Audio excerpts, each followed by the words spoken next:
जाओ और वृंदा के साथ विवाह करो और जालंधर बद्री नारायण धाम में पधारे। जो जाए बद्री उनकी काया सुधरी।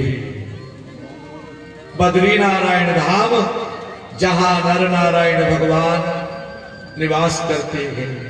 बोलिए बद्री नारायण धाम की जय हो। श्री नर नारायण भगवान की जय हो। शिव नमः पार्वती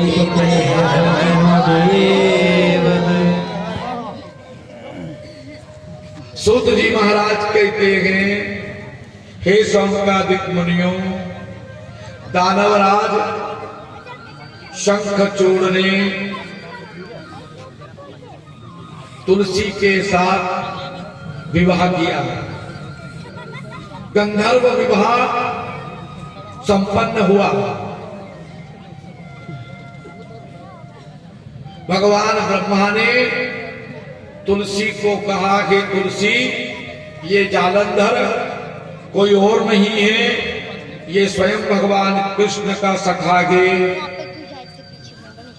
इसका समय पूर्ण होने पर शरीर अंत होगा तथा यह पुनः गौलोक धाम में जाकर निवास करेगा। यह देवताओं का, दानवों का मानवर्धन करने वाला होगा। सदा सर्वदा इसका मान सम्मान यश बढ़ता जाएगा। हे देवी, जब तक इसके कंठ में ये यंत्र है श्री कृष्ण का सिद्ध किया हुआ मंत्र से, यंत्र कौन सा मंत्र? ओम नमो भगवते वासुदेवाय। वो महामंत्र है, सिद्ध किया हुआ। जिस दिन ये यंत्र गले में नहीं रहा, उस दिन निश्चित ये मारा जाएगा। और वृंदा के साथ विवाह हुआ जालंधर का। मीठे रस से भरी राधा रानी तुलसी से विवाह कर अपने नगर में आया। उसने दानवों का संगठन किया और समस्त देवताओं का पराभव आरंभ कर दिया। गुरु शुक्राचार्य को साथ लेकर के उनकी आज्ञा से उन्हें छोटी ले रही हो घर भगे देगा। कहा, गुरुदेव, मैं समस्त देवलोक पर विजय चाहता हूं। पश्चात शंखचूड़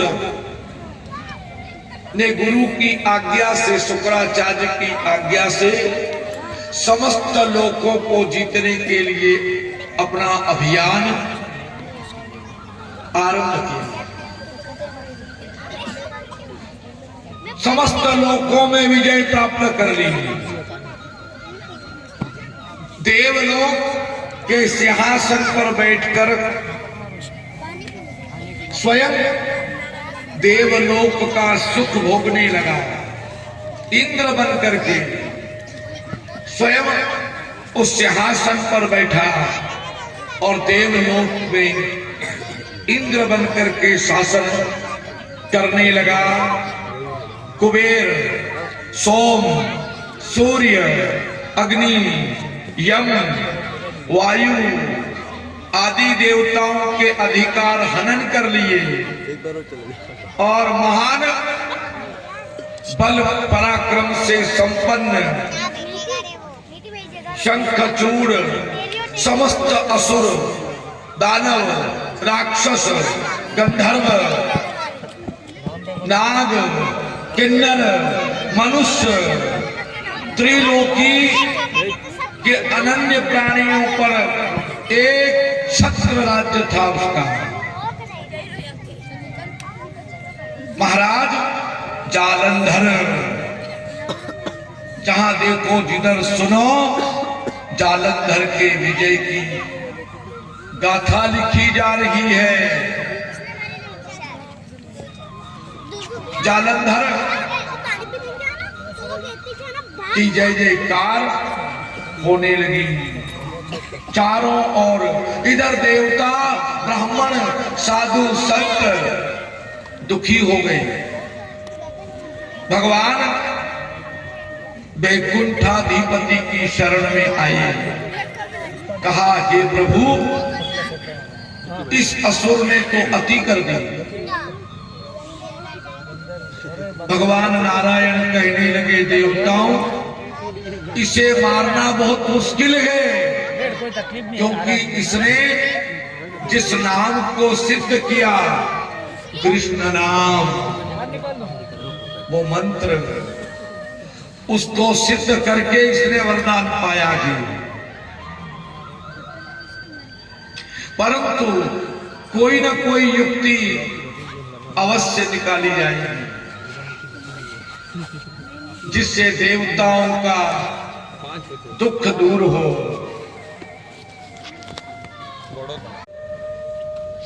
भगवान श्री हरि जगत पिता गए, उन्हीं की आज्ञा से मैं तुम्हें समझाने आया हूं। हे शंखचूड़, देवताओं को उनका राज्य लौटा दो और आप शांति पूर्वक रहने भी दो और आप खुद भी रहो। तब शंखचूड़ ने कहा, कौन हो तुम? कहा, मुझे नहीं जानता, मैं शिव हूं। कि कौन शिव है? और जब मद आ जाता है तो फिर सब भूल जाता है। कहा, रे शंकर, पहाड़ पर्वतों में रहने वाले,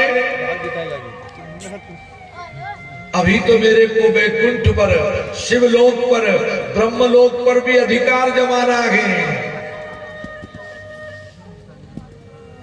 अरे शंकर, मैं कैलाश पर्वत पर भी अपना अधिकार करूंगा। भगवान देवाधिदेव भूत भावन वहां से प्रस्थान कर गए कि अब इसके उद्धार के निमित्त कोई न कोई साधन अवश्य करना चाहिए। भगवान शिव के सानिध्य में सारे देवता सेना लेकर लड़ने के लिए आए। शंखचूड़ से महासंग्राम आरंभ हो गया। जरासंध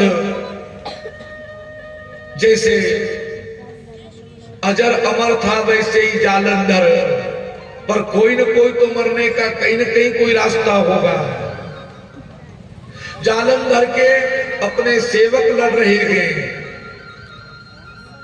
जालंधर की पत्नी तुलसी ने उन्हें विदा किया। पतिव्रता थी वो, महान पतिव्रता, और उसी के पतिव्रत धर्म से जालंधर अभी तक जीतता आया है।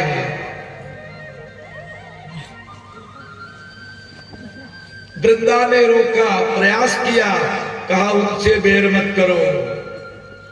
देवाधिदेव भगवान शिव से बैर न करो।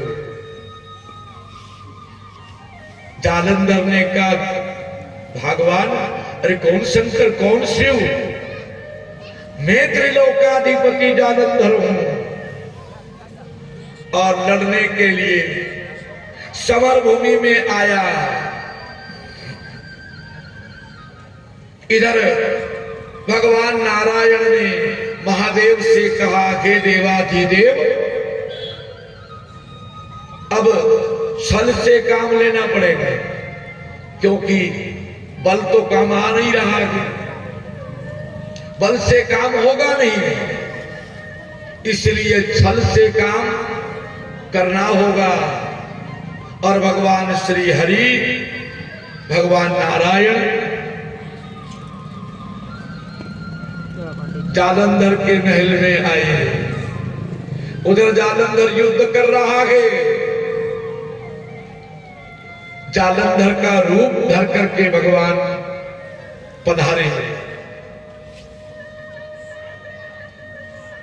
देवी तुलसी ने कहा, अरे आप आ गए, विजय हो गई आपकी? क्या? हाँ देवी। उधर लड़ते हुए जालंधर के कंठ से वो जो यंत्र था कृष्ण नाम से सिद्ध किया, वो कटा गिरा। इधर भगवान नारायण ने जालंधर बनकर तुलसी का शील हरण कर लिया। उसी समय तुलसी को आभास हुआ कि मेरे साथ छल हुआ गे।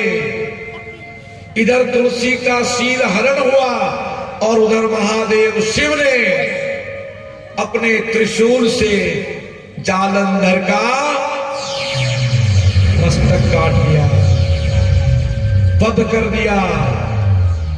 आकाश से फूल बरसने लगे, गंधर्व गान करने लगे, अप्सराएं नृत्य करने लगी। जय जयकार